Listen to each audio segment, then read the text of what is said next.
I think design is really an outcome of architecture.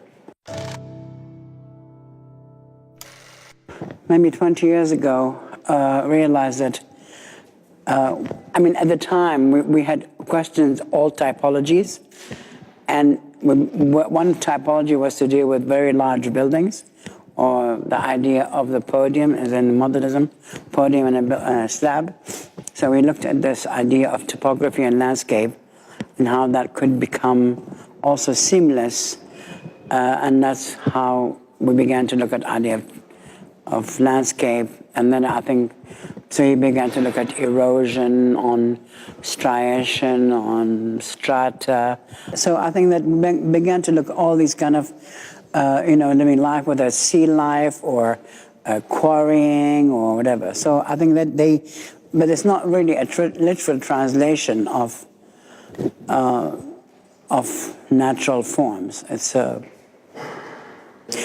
these were used also historically, like, the idea of the paisley form, but, so that, one can begin to look at these things again.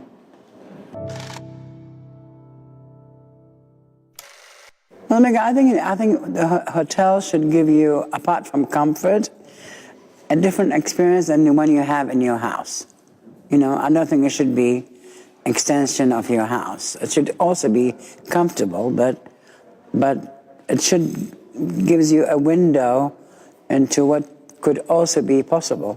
Could be kind of like a cave, but I think also like a melted ice or whatever. So within the this idea, and especially now, you can have materiality where you can have something completely continuous and with no lines. And I just think it's rather nice to flow, especially in a very confined space.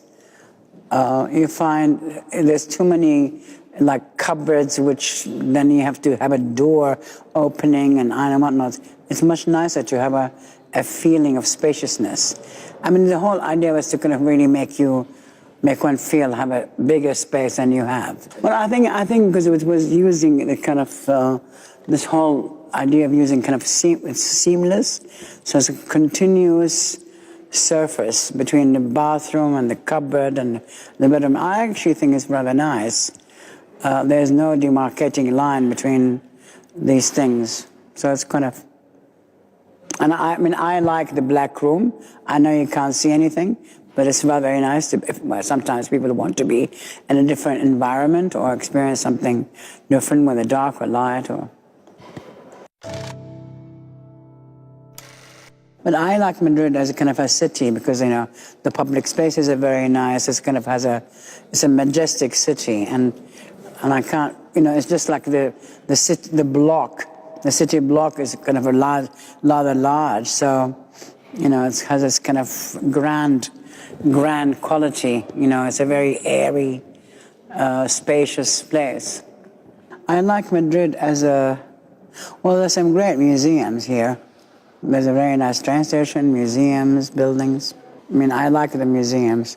I like all the museums here, the Prado, the Reina Sofia, There's also, there's great, great art, incredible stuff.